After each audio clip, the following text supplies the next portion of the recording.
Amados, vamos abrir a Escritura, Efésios capítulo 6. Vamos ler aqui então do versículo 10 em diante, do 10 ao 17, tá? Quanto ao mais, irmãos, sede fortalecidos no Senhor e na força do seu poder. Revesti-vos de toda a armadura de Deus, para poderdes ficar firmes contra as ciladas do diabo. Porque a nossa luta não é contra a carne e o sangue, ou contra o sangue e a carne, e sim contra os principados e potestades, e contra os dominadores deste mundo tenebroso, contra as forças espirituais do mal nas regiões celestes.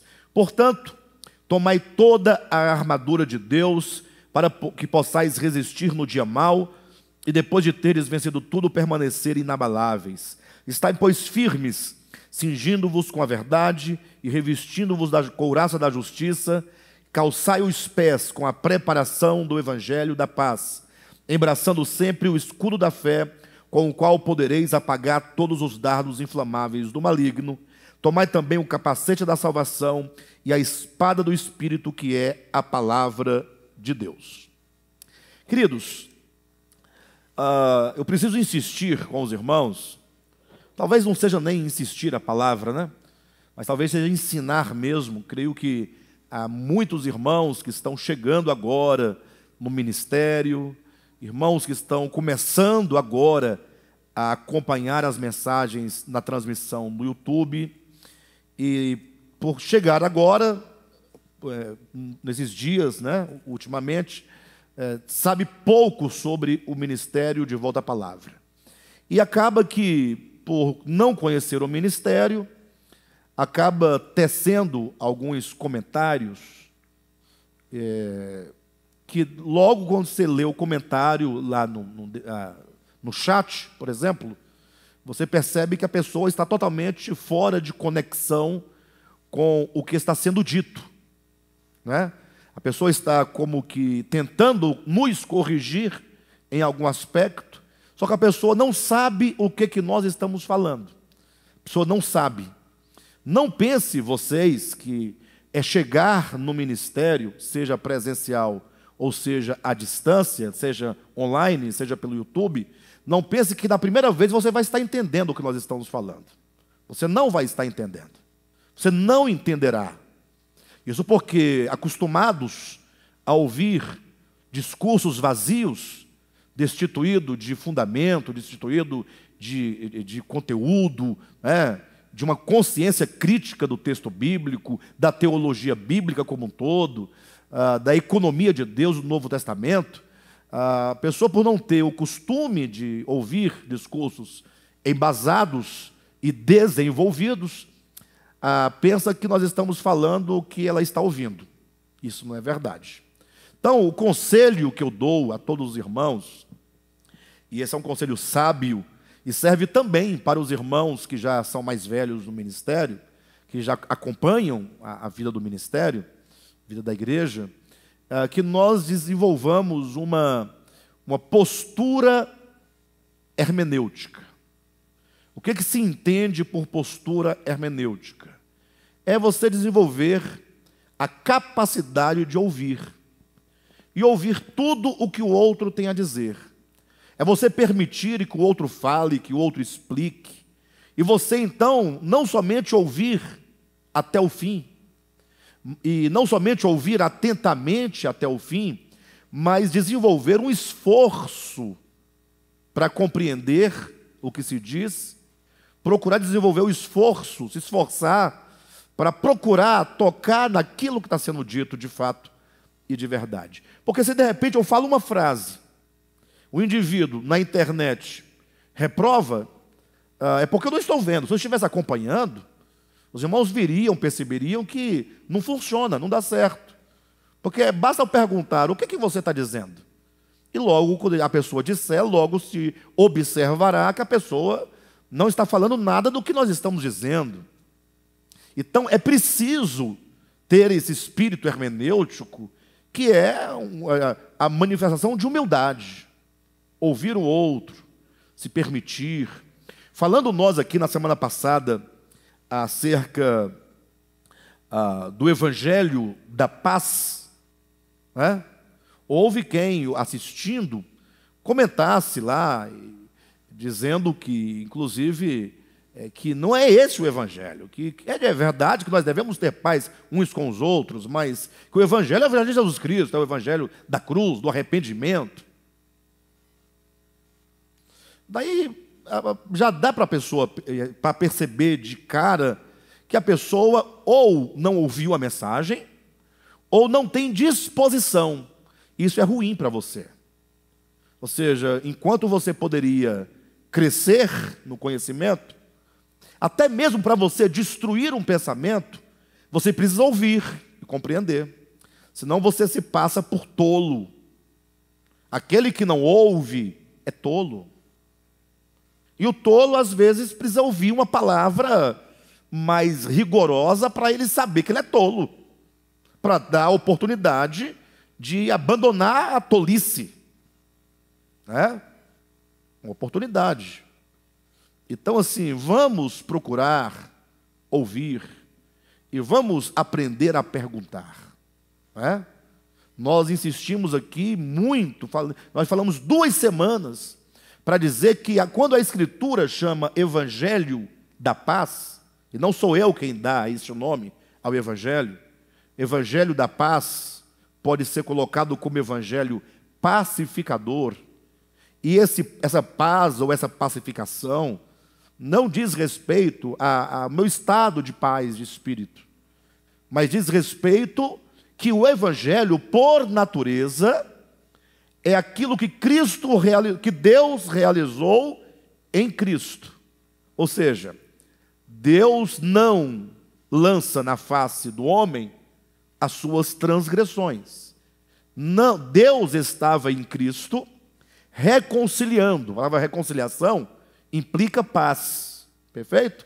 Deus estava em Cristo reconciliando consigo o homem, não imputando aos homens as suas transgressões, porque imputar é promover a discórdia, é promover a facção, é manter a inimizade. Você fica lançando, né? Mas porque você fez, porque você faz, não imputando aos homens as suas transgressões, antes confiando-lhes a palavra da reconciliação. Ou seja, o que é o Evangelho? É Deus dizendo: você pode vir, pode voltar a mim, não é? Porque você está perdoado. Não é? O Evangelho não é de acusação. O ministério da condenação e da morte foi o ministério da lei de Moisés. A nova aliança, que é do Espírito, não é da letra, mas é do Espírito, que é da vida, é o Evangelho da salvação, da redenção.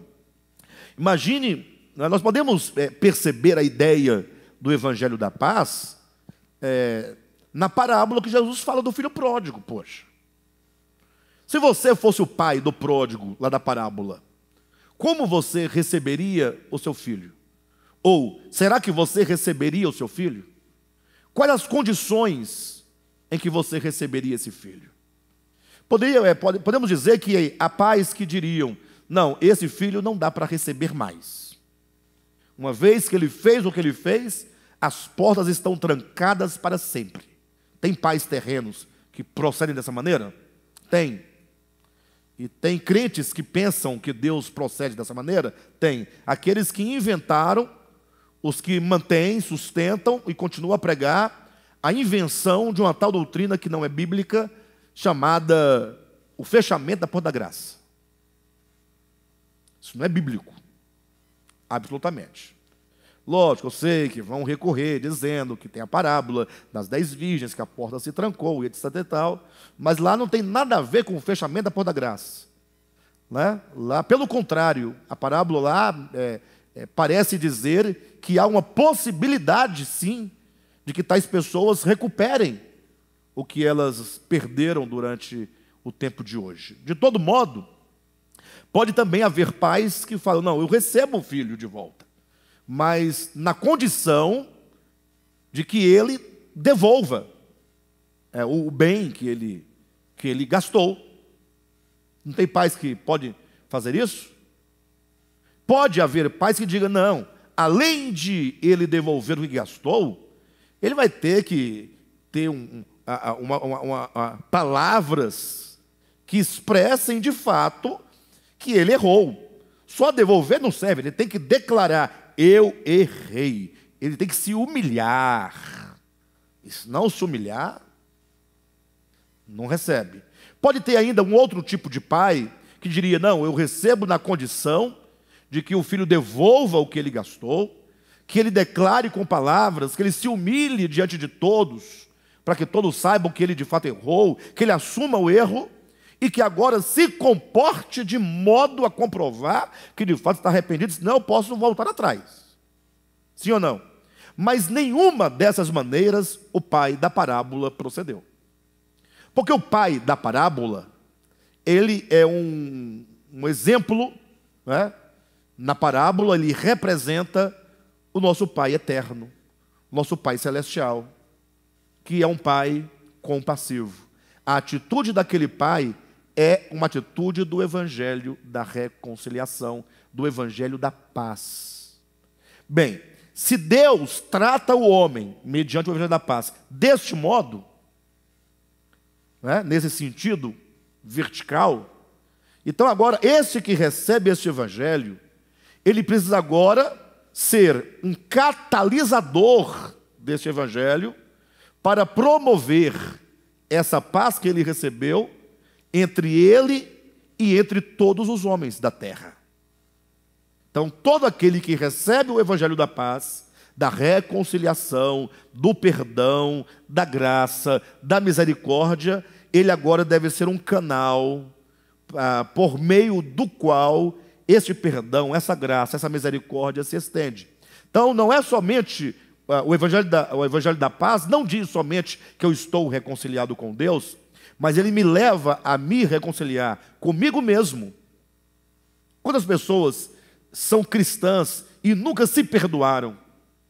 São pessoas que levam culpa, pessoas que estão presas na sua própria, na sua culpa do seu passado. Ou seja, ela própria não é capaz de se perdoar, ela não está pacificada consigo mesma.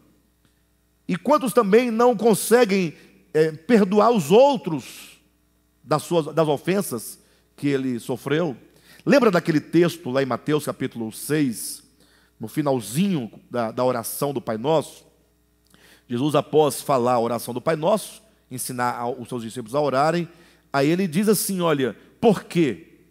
Se perdoardes os homens as suas ofensas, o vosso Pai celestial vos perdoará. Se não perdoardes os homens suas ofensas, vosso Pai também não vos perdoará.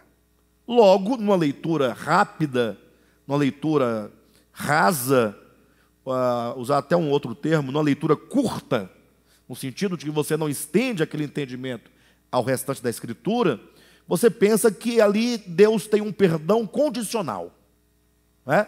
Se você fizer, eu faço. Se você não fizer, eu não faço. É um joguinho de menino. Nós precisamos superar essa imagem equivocada que se tem de Deus. Ora, se Deus, em natureza, Ele é amor, Ele é graça, Ele é misericórdia, Ele é perdão. E nada dessas coisas podem estar condicionadas a nada. Porque quem perdoa o outro na condição de, não perdoa. Ele faz uma barganha, é um jogo. Você faz isso que eu também faço. Você não faz, eu não faço. É um Deus metafísico capitalista. É um Deus cujo caráter, atributo é vendido, é trocado, é barganhado. Não podemos conceber um Deus dessa maneira. Eu falei, mas e como é que se entende então esse texto lá de Mateus? Ora, a grande questão é que o perdão é algo que já é nosso, ele já foi dado. É algo que não é algo que você deve pedir, inclusive. O perdão é a própria obra de Cristo. A obra de Cristo é a declaração de que o Pai te perdoa de qualquer coisa. É a declaração. Do contrário, Cristo não morreria na cruz. E isso para usar uma linguagem humana. Porque para usar uma linguagem mais apropriada, eu não teria tempo de desenvolver o pensamento, é dizer que Deus sequer perdoa, porque não há a necessidade de perdoar se não há ofensa, porque é impossível que Deus se ofenda de alguma coisa. Não quer dizer que nossos pecados não sejam graves. Eu não estou atenuando o pecado. Eu estou engrandecendo a dimensão desse Deus que não pode ser tocado por qualquer pensamento, palavra ou obra do indivíduo que é insignificante diante do universo, que dirá diante da sua grandeza, né? Diante daquilo que ele é.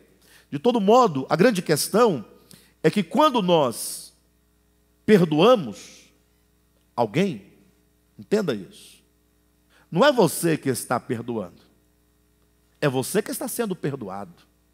Perdão é libertação.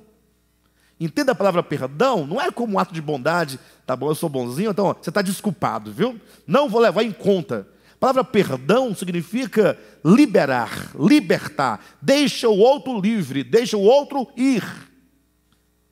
Então, quando você deixa o outro ir, é você que está se permitindo ficar livre daquela transgressão ou daquela situação que o outro fez que te amarrava no seu mundo interior. Imagine só que o Cadmo faça um mal a mim. Perfeito? O Cadmo fez, eu vou ficar, ele nem lembra mais, está vivendo a vida dele numa boa, ó. E eu, quando guardo aquela mágoa, no sentido não o perdoo, eu guardo a mágoa. Essa mágoa são laços que me prendem, não prendem a ele, prendem a mim, no meu passado, na minha dor, na minha angústia. Quando eu o perdoo, sou perdoado. Quando eu o liberto, sou libertado. É isso que significa o texto de Jesus, quando ele diz, se perdoardes, o Pai vos perdoará.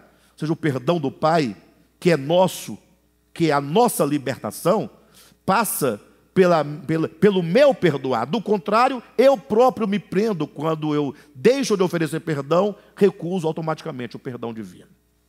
Ou seja, quando o homem não perdoa o outro, ele se mantém preso naquilo que ele julga que está sobre o outro, que na verdade está sobre si mesmo. Perfeito? Então, o Evangelho da Paz fala dessa reconciliação universal, da reintegração do homem no todo da existência. Em Deus, que é o ambiente cósmico no qual tudo existe, este homem reintegrado no todo das coisas criadas, é esse homem reintegrado consigo mesmo, é esse homem reintegrado com o próximo, com o outro. Isto é o Evangelho da Paz. É da paz apregou o reino milenar. Paz, equidade, justiça, tudo de bom, tudo coisas boas. É a remoção de todo mal, de tudo que nos prende, de tudo que nos machuca, tudo aquilo que nos torna indignos da vida que o Senhor nos fez, que é a dignidade da vida humana. Então, isso é o Evangelho da Paz. Agora, em seguida, e aqui eu preciso tratar algo com os irmãos, quando diz no versículo 16, embraçando sempre o escudo da fé, com o qual podereis apagar todos os dardos inflamados do maligno. Então nós temos aqui, como um outro componente dessa armadura, essa armadura que nos garante a vitória, né? Ou seja, só podemos permanecer firmes no dia mau se nós nos revestirmos de toda a armadura de Deus. Essa armadura não é uma armadura física, e tampouco uma armadura espiritual. Não é armadura, não é armadura espiritual, porque a armadura não é armadura. A armadura que é usada como metáfora para falar de virtudes, de atributos, né? De que nós nos apropriamos da parte de Deus. Então ele fala sobre a justiça, ele fala sobre a verdade.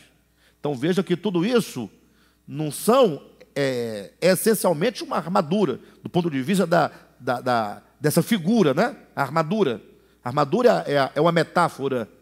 Assim como um soldado numa guerra, ele está protegido, investido naquela armadura, assim quando alguém desenvolve, ele cinge seus lombos com a verdade, ele protege o seu tórax com a couraça, né? Que é a justiça. Quando ele calça seus pés com o evangelho da paz. Então ele está o quê? Ele está protegido dentro dessa batalha espiritual. E agora Paulo diz de mais um elemento, que é o escudo da fé.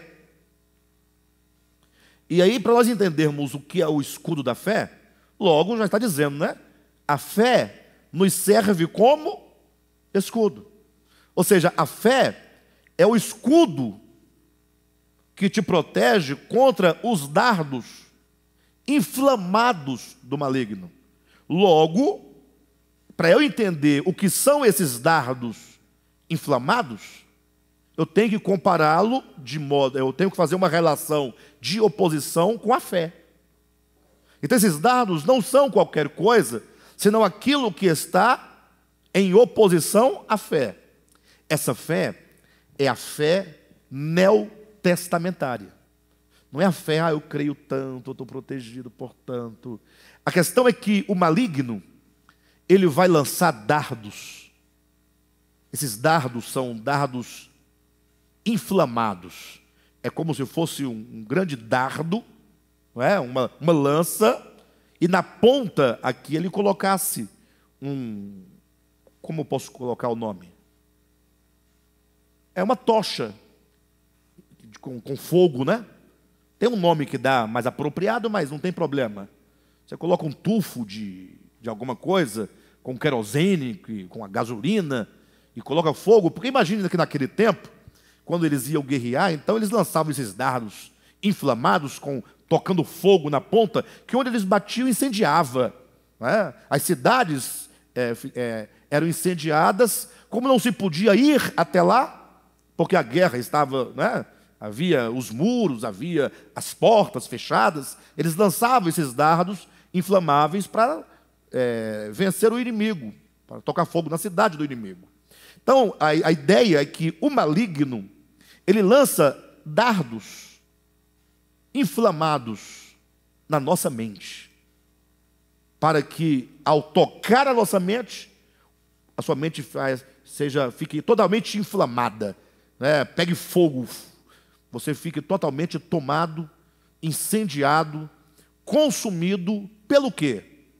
O que pode apagar esse dardo inflamado, ou os dardos inflamados, é a fé. Essa fé na verdade, é o conhecimento acerca de Deus. É o conhecimento acerca do propósito de Deus. É o conhecimento acerca da obra de Cristo. É o conhecimento acerca do Evangelho. Quando você não tem tal conhecimento, essa fé, muitos confundem essa fé com a fé, digamos, com a fé salvífica ou com a fé intuitiva, não é?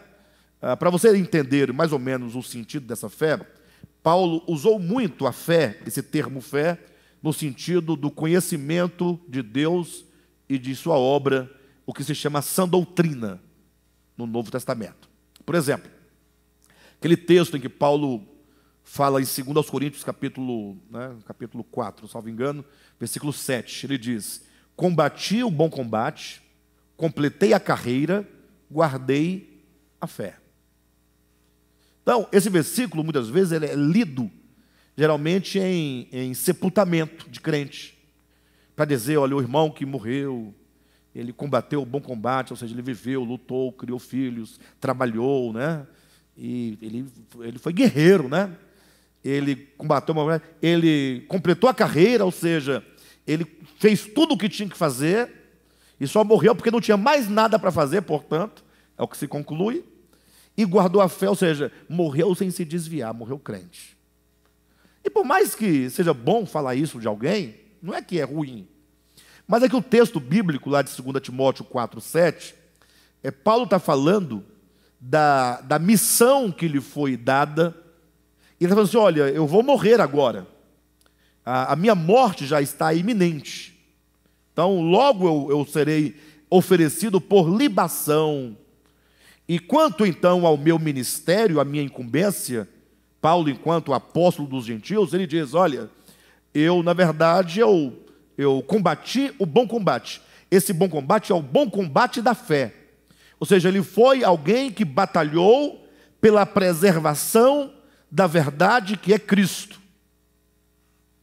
Então ele enfrentou os hereges, ele enfrentou a heresia, ele enfrentou os gnósticos, ele enfrentou os falsos profetas. Ou seja, enquanto ele esteve ali cuidando das igrejas, ele combateu com força, com determinação, esse bom combate. Em outro lugar ele vai dizer a Timóteo: combate o bom combate da fé, da verdade de Deus, para resistir toda mentira, todo engano. Ele fala: completei a carreira, ou seja, a obra que ele tinha que fazer enquanto o guardião da fé, ele cumpriu. Ou seja, a partir de agora eu vou morrer porque a minha missão está feita. Outros tomarão essa posição, esse lugar de continuar a defender o Evangelho, a defender a fé. Ele diz: eu guardei a fé, ou seja, a verdade acerca de Deus, da sua obra, da obra de Cristo, foi preservada. Essa verdade foi preservada. Então Paulo está dizendo aqui, em Efésios capítulo 6, nesse mesmo sentido. Ou seja, muitos dardos serão lançados na mente da pessoa, e se ela não tiver um escudo, se ela não tiver a clareza acerca daquilo que ela crê de fato, bem, não é bem assim, né? Não é se ela não tiver clareza do que ela crê, se ela não tiver a clareza do Evangelho. Ela pode ter a clareza do que ela crê, e o que ela crê pode não ser o Evangelho, não é? Então, se ela não tiver a clareza do Evangelho, que é o escudo, é o que vai te proteger contra as investidas do maligno, para que você naufrague na sua fé. A gente vive muito nesses dias, interessante, que vocês olham para o cristianismo. Antigamente, eram 3 frentes de batalha no cristianismo, dentro do cristianismo. Eram os crentes de uma maneira geral contra os católicos. Vocês lembram disso? E eram aqui nos crentes, crente contra crente, nos 2 partidos, dos tradicionais e dos pentecostais. Sobretudo os pentecostais, que não acreditavam que os tradicionais eram crentes genuínos. Porque os tradicionais tinham uma vida mais tranquila, mais relaxada, né? Se vestia mais tranquilo, não precisava de tanta agonia para viver nesse mundo. E os crentes, os pentecostais, naquela agonia, né? Um calor danado, meio-dia, o camarada com terno preto, né? Daqueles de petróleo, daqueles tecido. Mas chega da coceira, né? Um suor danado, gravata, tudo, sapato, vulcabrais, bico quadrado, meia preta, cinto, né? Tudo ali, meio-dia, era misericórdia. Então, mas eram essas 3 frentes, né? Católicos, chamava-se tradicionais, e os pentecostais. Acontece que com o tempo, pentecostais e tradicionais pararam de se guerrear, não guerreiam mais. E me parece que até agora, ultimamente, a luta entre os crentes e católicos deu aquela arrefecida, né? Eles não lutam muito, já tem padre cantando música de evangélico, já tem evangélico cantando música de padre, já é uma superação muito grande, né? Já é uma coisa bacana. Agora, me parece que nós estamos vivendo num tempo de dar-se as mãos por cima dos muros. Não quebra os muros, porque os muros constituem a identidade dos grupos, mas também não podem continuar desse jeito. Dão as mãos, porque há outros valores, outros interesses por detrás do que eles julgam acreditar de fato e de verdade. Agora, é só despontar alguém que comece a pregar de fato o Evangelho, que agora todos se unem para combater esse um. Ou seja, tudo o que você não pode fazer, pregar o Evangelho. Se você pregar o Evangelho, você certamente vai sofrer uma perseguição, uma investida, né? De todo modo, imagine que quando a pessoa começa a ouvir o Evangelho, começa a clarear, começa a perceber alguma coisa diferente, logo você estará dentro de uma arena e os seus próprios familiares, os amigos, vão começar a lançar os dardos inflamados. Se você não tiver entendimento, clareza suficiente acerca do que você está vendo, se você for aqueles que está ali e ouve, mas não se atenta, qualquer coisa será motivo para você sair. Recentemente, uma pessoa me procurou e falou: olha, pastor Alexandre, eu estou saindo do ministério DEVAP, saindo, tal. E não é por motivo pessoal, gosto muito de você, gosto da igreja, gosto de todo mundo. Meu problema é de ordem da fé. É problema de fé mesmo, né? Então não é nada pessoal, é porque não está batendo muito. Eu falei: meu irmão, mas você não pode fazer esse tipo de coisa? Sair assim, sem falar com a gente, conversar, até para me ajudar, porque vai que você tem alguma coisa para me falar que vai corrigir meu pensamento. Você vai embora para a verdade e me deixar no erro? Eu estava lutando para te trazer para a verdade. Você descobriu que eu estou no erro. Você descobriu onde está a verdade. Você vai sozinho e me deixar no erro? Peraí, tem um problema, não tem não, pessoal?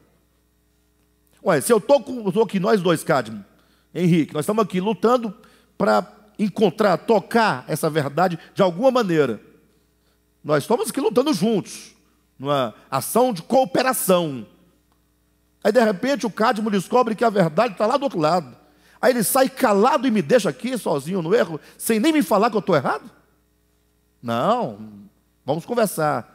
E aí o irmão decidiu conversar e falou: não, eu vou levar aqui os livros, porque o problema da heresia do De Volta à Palavra começou lá na dracma perdida, né? Começou lá. Falei: opa, então vamos lá. Quando o irmão trouxe, eu pedi que ele falasse qual é o primeiro ponto de discordância do que nós ensinamos com o Evangelho. A pessoa não sabia falar o nome do problema. Não sabia. Não, mas você falou que tem um problema. Onde está o problema? Dê nome. Qual é o engano? Alguma coisa relacionada ao diabo. Falei: mas você tirou isso de onde? Do livro. Eu falei: então abra o livro e me mostra o capítulo, o parágrafo. Não marquei nada. Está lá em casa. Falei: mas você vem para uma reunião para me mostrar o erro e você deixa em casa? Eu vou te mostrar onde está. Aí li para ele. E onde é que está aqui o problema? Porque não pode ser assim. Eu falei: então lê aqui a Bíblia e fale para mim. Ele leu: acho que é isso mesmo. Você entende? Enfim, os dardos inflamados estão aí. Agora, você precisa saber o que você quer da sua fé. Porque de repente você não quer a fé. De repente você não quer a verdade. Pessoas que estão na igreja 10 anos, nunca trouxe uma Bíblia debaixo de um braço. Nunca leu um versículo da Bíblia, nunca se interessou, nunca fez querigma, nunca veio numa quarta-feira, vem domingo e fica lá atrás no WhatsApp. Aí de repente vem um dardo, aí a pessoa sai e vai dizer: não, é por causa, não está batendo com a verdade. Que verdade? Não tem um dardo inflamado aí na sua mente? Nós temos que nos assumir enquanto seres humanos do mundo e pararmos de sermos seduzidos por qualquer tipo de conversa. Ou você existe ou você não existe. Porque para alguém me tirar do meu fundamento, tira, não é que não tira, tira, mas nós vamos lutar bastante, ler bastante, discutir bastante. Porque quando se trata da fé, é algo muito sério. O que há de mais sério na vida de uma pessoa é a questão fé.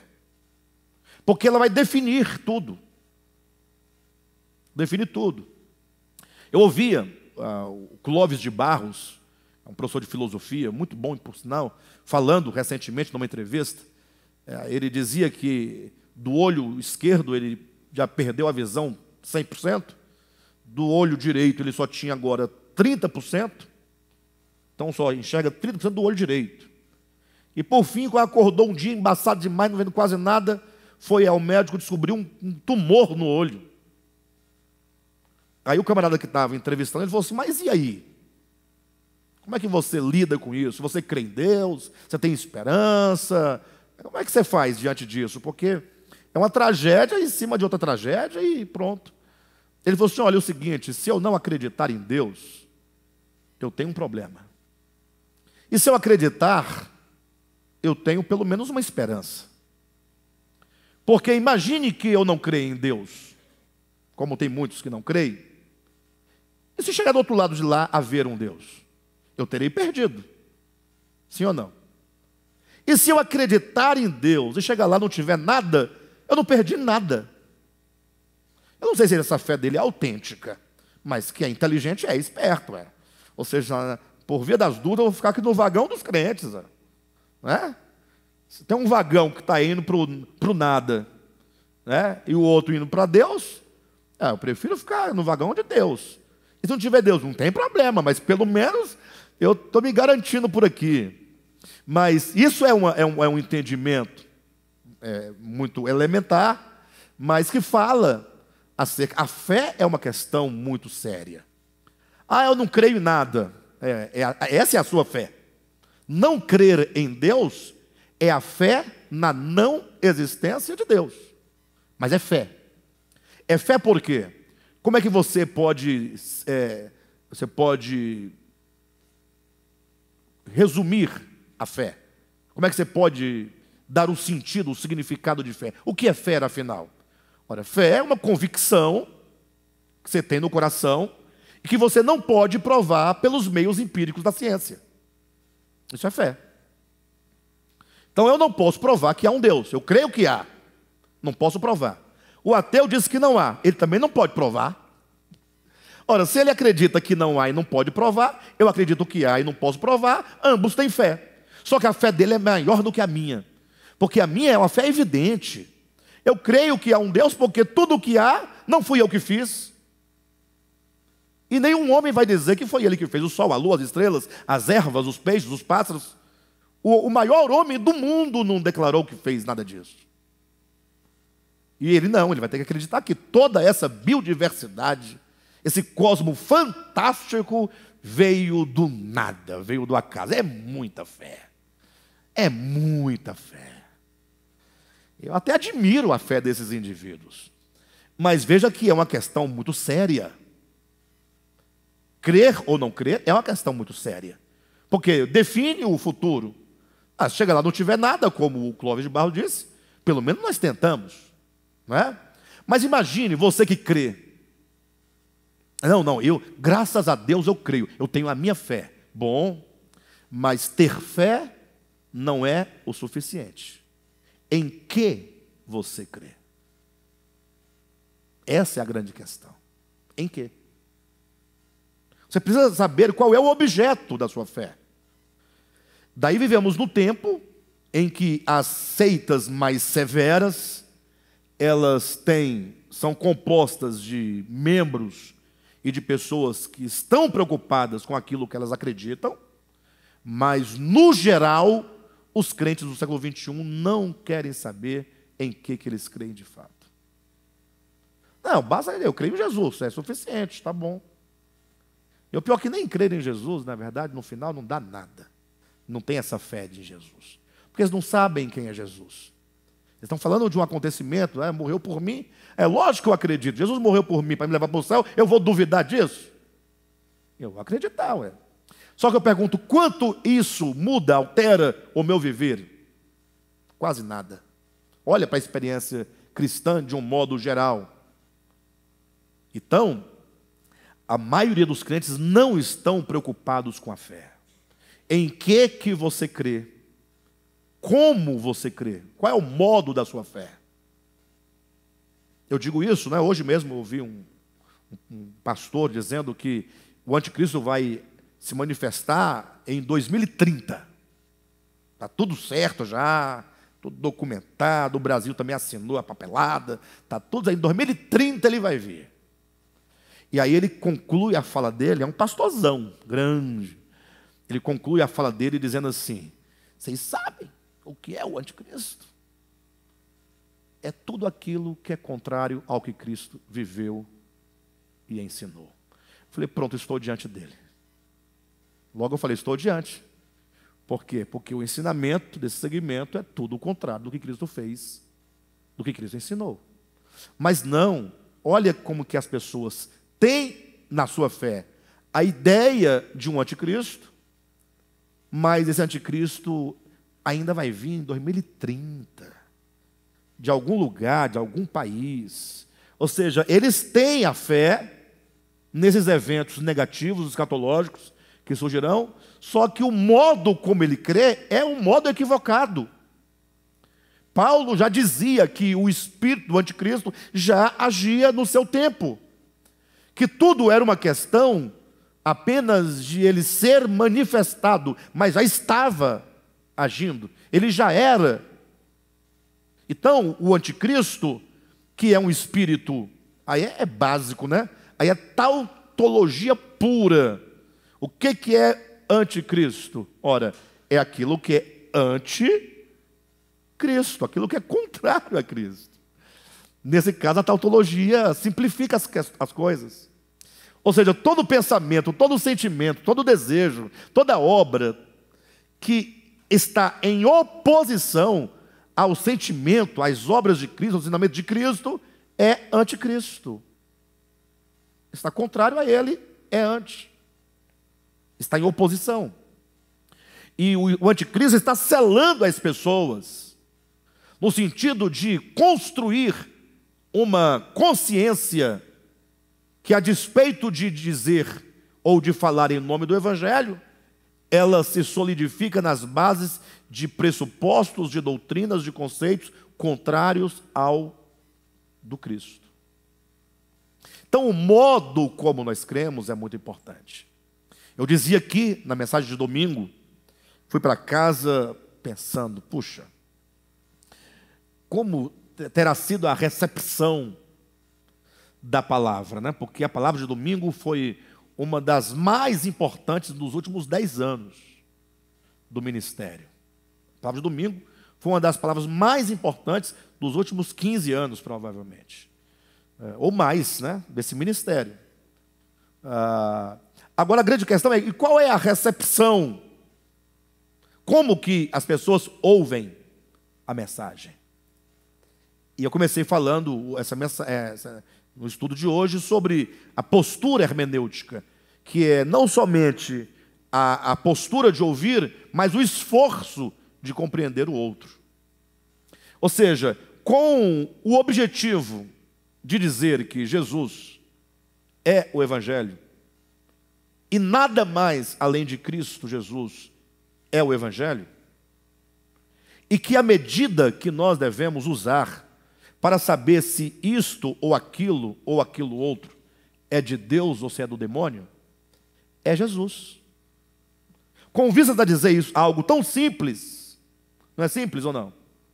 Como é que eu sei se essa frase é de Deus ou do demônio? Vamos ser mais específico. Vocês sabem que existe aí inclusive é recente agora, essa semana mesmo, tem uns 20 dias ou 30 dias para cá, está um ruído de abelha na internet, porque um cantor aí, gospel, declarou que o cantor de Deus, a voz dele só pode cantar os hinos de Deus. Mas os hinos de Deus que ele quer dizer, os hinos que ele compôs, que a turma dele toda compôs. Porque para ele, se não passar no gospel, não é de Deus. Então, qual é a medida que se tem nesse sentido? Nesse sentido, para saber se a música é de Deus ou é do demônio? É o mundo gospel. É cantor gospel? Então, é de Deus. É dessa plataforma, é de Deus. Ah, não é? Infelizmente não é de Deus. Ou seja, a medida é outra. Nós vamos dizer, não é assim. É porque o pastor disse isso. Pastor é de Deus. Se for outro, não é de Deus. Padre não é de Deus, pastor é de Deus. Olha as ideias. Então imagina que o católico pensa, o padre diz é de Deus, o pastor diz é do demônio. Olha a confusão. O crente achando que o demônio está lá, o católico achando que o demônio está do lado de cá. Dois ignorantes. Porque a régua, a medida, não é se é padre, se é pastor, se é cantor gospel, se é ateu. Não, ateu é do demônio. Mas tem um ateu aí, por aí, que quando ele fala sobre Deus, ele fala com maior reverência do que os crentes todos juntos. Ele fala com maior propriedade do que os crentes todos juntos.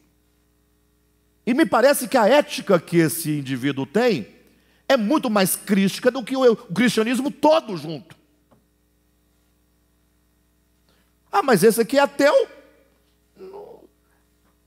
Aí vem aquela confusão. Não, mas como pode? Estou falando do escudo da fé, tá? Da fé, isso é fé. Como é que você vai definir a verdade? O escudo com que você se protege contra os dardos inflamados, ou seja, contra a mentira, contra a heresia, contra o engano, que virá à sua mente como uma flecha, para incendiar sua mente, com pensamentos perversos, contrários ao Evangelho, em nome do Evangelho. Então, fica essa confusão, esse conflito. Aí você fala assim, não, poxa, mas não pode, não tem como. E eu pensando sobre isso, eu consegui construir um quadro para ver se vocês entendem melhor. Tá bom? Construir um quadro para ver se vocês conseguem perceber a contradição da exterioridade com a interioridade. Imagine vocês que os judeus, eles aguardavam por Cristo, pelo Messias. Sim ou não? Então, eles tinham toda a convicção, tinham toda a fé, a esperança, os profetas, as pregações, o Messias, hein? O Messias, vai imaginando aí, o Messias. Então, eles estavam todos daquela expectativa, voltados. Ao passo que, em contrapartida, se você olhasse, por exemplo, os gentios, eles não estavam buscando nada. Pelo contrário, como é que eles eram chamados? Sem Deus, no mundo. Lembra lá de Paulo fala? Que eles não estavam nas alianças, não faziam parte das promessas, não tinham os cultos, não tinham o Messias, estavam como que errantes, forasteiros, alheios às promessas e sem Deus no mundo. Então esse é o quadro que você enxerga. Então você pergunta, quem é de Deus aqui? Pelo que eu estou vendo, é os judeus que é de Deus, não pode ser diferente. Aí o que acontece? Aí o Messias vem. Então quem vai matar o Messias? Os gentios, não tem Deus no mundo, desgraçado, miserável, não tem fé, não tem nada. Os judeus não, chegou o Messias. Aí quando chega o Messias, esses que têm a fé, que têm o discurso da fé, que têm o ritual da fé, que têm a indumentária da fé, que têm a Bíblia, que têm o culto, que têm o templo, eles são os inimigos número 1 do Messias. E chegam a matar o Messias. Ao passo que o Messias vai dando testemunho, o samaritano a quem vocês dizem que não tem, este foi o que fez o bem. Este amou. Vocês têm que imitar o samaritano. Aí vem o centurião. Jesus fala, não achei fé como esta em Israel. Aí o próprio Jesus começa a dizer, lembra do tempo lá de profeta Elias? Não se encontrava uma viúva em Israel para socorrer o profeta. Deus encontrou uma viúva pagã. Ou seja, os exemplos de Jesus eram que os ditos perdidos, os ditos pagãos, os ditos do demônio, eram os de Deus. E os de Deus eram do demônio. E não sou eu que estou dizendo. Leia os evangelhos e você vai perceber que os que mais provaram e experimentaram da graça divina e que manifestaram uma fé grande no próprio Messias, não foram os judeus. E esse testemunho é de Jesus. Só que quando Jesus estava falando essas coisas, ele não perguntava, é porque esse é judeu, aquele... Não. Ele via pessoas. Este fez o que o amor pede. Você não faz, você deve fazer. Ou seja, Jesus ele não está aqui limitado às categorias. É o homem sem futuro que tem necessidade de criar categorias. Crente, católico, ateu. São categorias. Ele cria as categorias, porque ele tem que lutar contra essas categorias. Ele tem que dizer qual que é boa, qual que vai para o céu, qual que não vai. Ao passo que todos nós estamos no mesmo lugar, na mesma situação, e a verdade é que Jesus é a nossa referência. Ele é a nossa fé. A minha fé não pode ser outra coisa, senão Jesus. Aquilo que Ele é em relação ao Pai, aquilo que Ele realizou, quanto à sua obra que Ele veio fazer, aquilo que Ele falou e ensinou em relação a nós, como devemos viver. Ele é a nossa referência. Então, para você saber se isso é de Deus ou não é de Deus, você não pode ir pelas categorias, pelos rótulos. Eu não estou defendendo ninguém, nenhum segmento. Pelo contrário, eu estou destruindo a ideia de segmentos. Estou procurando a essência. Se essa essência aqui, olha, exalta a Deus, está falando a verdade, e aí você deve ter aquele cuidado para saber se essa ideia aqui não é apenas um sofisma com vistas a te fisgar, né? Não é um engodo, né? Porque há muito engodo, você vem com a cruz nas costas, mas dentro dela tem uma metralhadora para te matar. A cruz que aniquila, você usa ela como a case, né? Para você guardar uma metralhadora. Acontece muito isso. Mas a medida que se usa para você definir o que é divino e o que é maligno é Jesus. E aí não importa. E aí eu fiquei pensando, puxa, como que as pessoas recebem isso? Mas ao mesmo tempo eu tive muita paz, porque eu sei que aquelas pessoas que não têm um desejo profundo de buscar a verdade, eles vão buscar qualquer palavra, qualquer coisa para poder justificar o seu próprio erro. Mas nós temos a mais pura e límpida convicção de que o que nós estamos dizendo até encerrei a mensagem do domingo dizendo, mas não vamos pregar cristianismo, vamos pregar Jesus. Lembram? Isso, lógico que se faz aqui uma distinção entre Jesus e o cristianismo. Cristianismo enquanto religião oficial, organizada, que tem 1.600 anos, e não 2.000 anos. Jesus não fundou o cristianismo. O cristianismo, enquanto organização mundial, essa estrutura que começou com a igreja romana, e aí nasceram algumas filhas, né? Protestantismo e depois evangelicalismo, etc. e tal. Isso aí é tudo coisa do homem. Não é? Na verdade, a igreja ela é orgânica, é aqueles que amam o evangelho e a Jesus Cristo. A partir do momento que qualquer pastor, líder ou pessoa funda uma instituição e ele estabelece as bases daquele ministério, já é humana. Porque o fundamento da igreja de Jesus Cristo é Jesus. Paulo disse, eu próprio lancei o fundamento e ninguém pode lançar outro fundamento, o qual é Cristo Jesus. Ponto. Se uma igreja tem qualquer fundamento que não é Jesus, é um outro fundamento.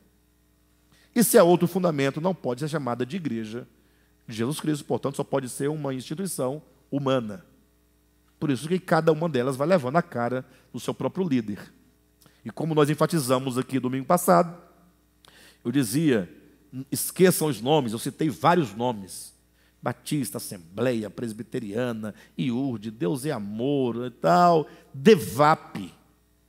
A luz não é nenhuma dessas. DEVAP não é a luz. A luz é Jesus. Teve até um irmão que colocou num grupo dizendo, essa luz é claro que é Jesus. Lembra dessa música? Essa luz é claro que é Jesus. Hã? É. Roberto Carlos. Então, de fato, então, Jesus é a medida para todas as coisas. Uma palavra que você ouve, uma música que você ouve, um livro que você lê, uma frase, um comportamento, uma atitude. Alguém vem para você, olha, Cadmo, em nome de Jesus nós temos que fazer alguma coisa, porque o fulano, a pessoa vem com o nome de Deus e santidade e tal, só para falar mal do outro. Você observa, é Jesus, Jesus faz isso. Não é Jesus. Mas está falando, vamos orar, vamos fazer. Não é Jesus. Não é? Você já procurou o irmão? Não é Jesus. Jesus não nos ensinou a fazer esse tipo de coisa. Então, quando você usa Jesus por medida de tudo, não tem como você errar. Então, quando Paulo diz aqui, embraçando sempre o escudo da fé, com o qual podereis apagar todos os dardos inflamados do maligno. Aí logo você tem que entender a extensão do texto, porque o texto, ele fala por metáfora, né? Nós temos escudo, nós temos os dardos, e temos os dardos que são inflamados. Ou seja, onde é que esse dardo é lançado? No pé da pessoa? Na mão da pessoa? Não, é na mente. É aqui na sua mente que a coisa inflama. Sabe, já encontrou uma pessoa assim, totalmente com a mente inflamada, tomada, né, desesperada, não consegue mais ali, a mente chega a estar fumegando de informações, de dúvida, né, de conversas impróprias contra o outro, falando mal, de acusação. São os dardos inflamados que são lançados na mente. Então, o escudo que nos protege contra esses dardos é a fé. Ou seja, somente uma fé sólida, somente uma fé clara, somente uma fé totalmente límpida, que é o próprio Jesus, quanto ao que ele é em relação ao Pai, quanto à obra que ele realizou na cruz e quanto aos seus ensinamentos em relação a nós, é que você então estará livre, ou que esses dardos serão lançados, mas ao bater eles são apagados. A convicção da verdade apaga os dardos, apaga o fogo. A sua mente não vai se inflamar com toda sorte de conversa, né, com qualquer tipo de informação que não seja o Evangelho. Então, é o escudo da fé.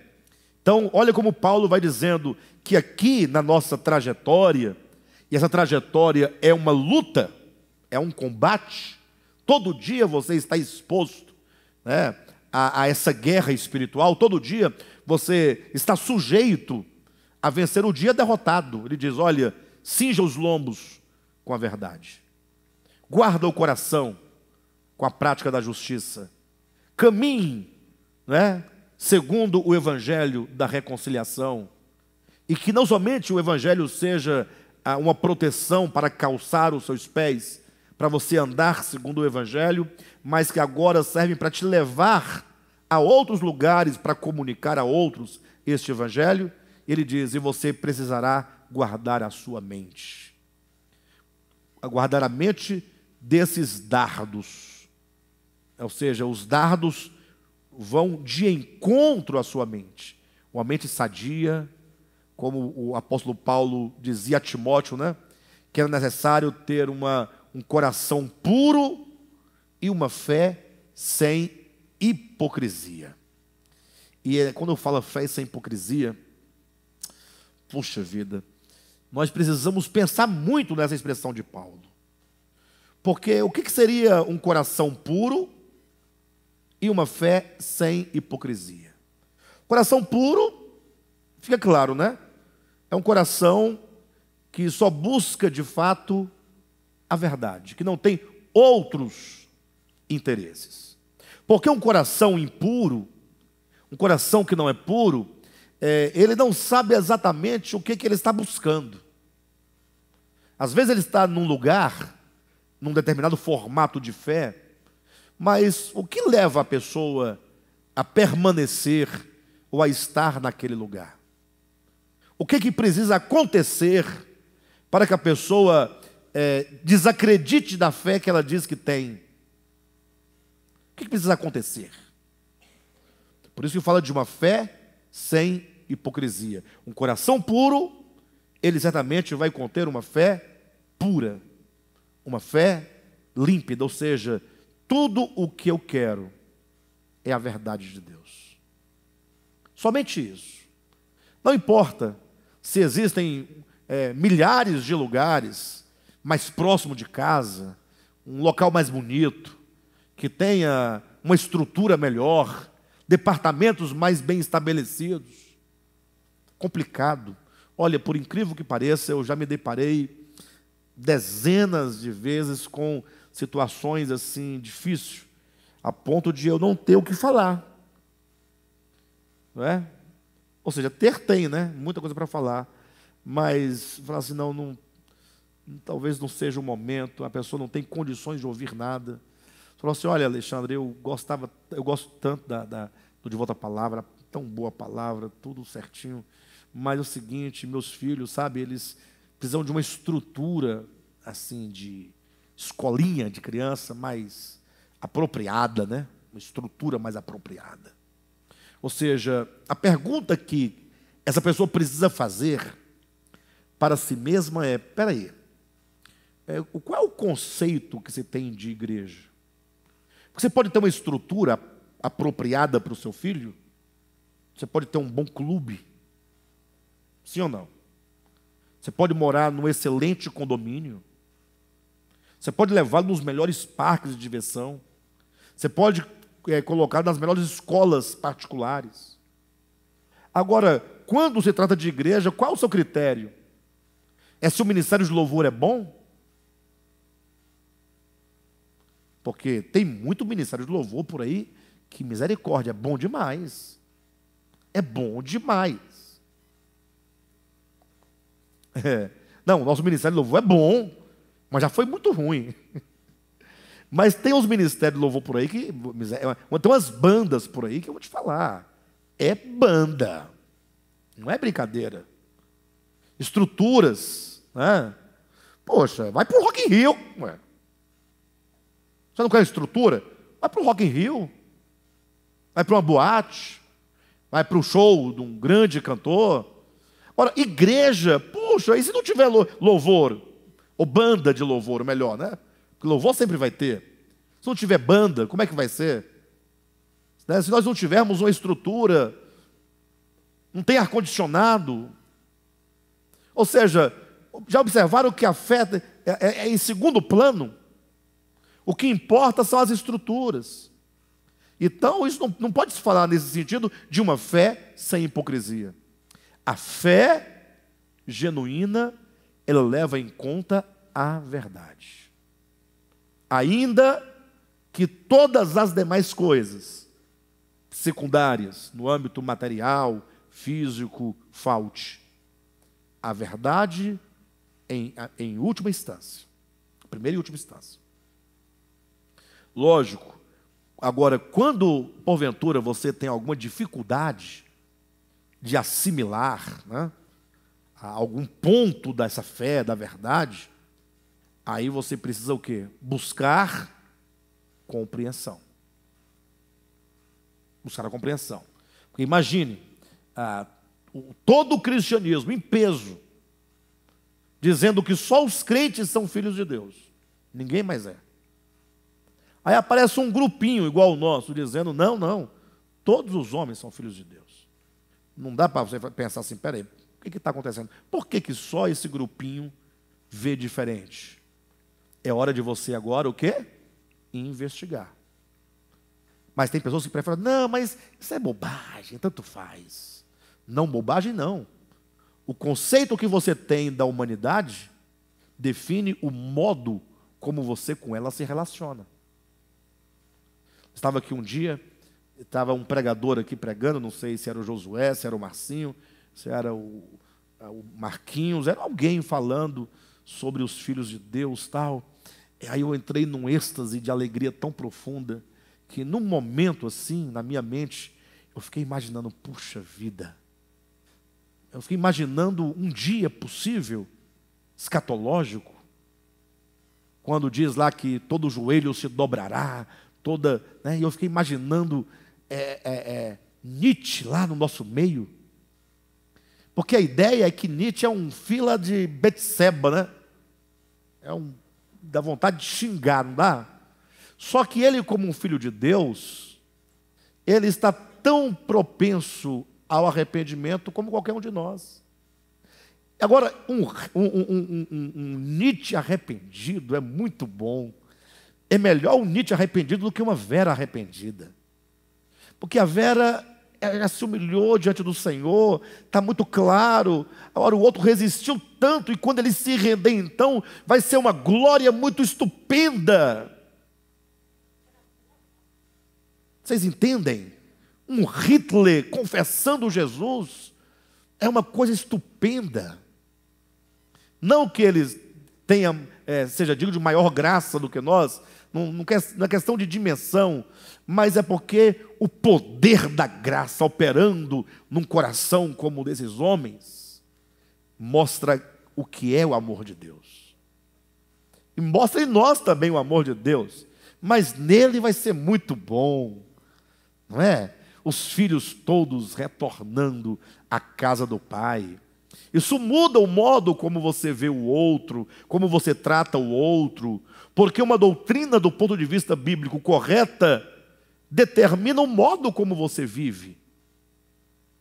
Então, o escudo da fé é a única coisa que pode nos livrar dos dardos inflamados da mentira, dos dardos inflamados dos dogmas, dos dardos inflamados, digamos, dos sofismas, dos dardos inflamados das heresias. Uma fé sólida é um escudo que guarda, protege a nossa mente desses dardos. Tá bom?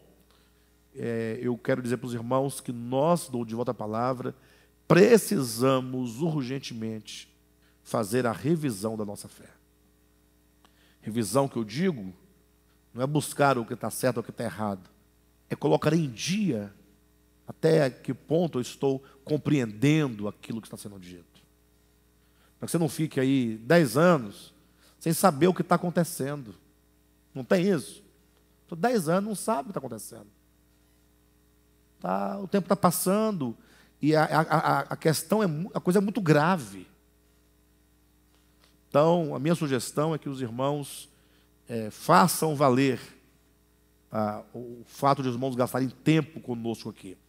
Nós estamos concluindo nas próximas semanas o estudo de Efésios e nós vamos começar o estudo de 1ª e 2ª Tessalonicenses.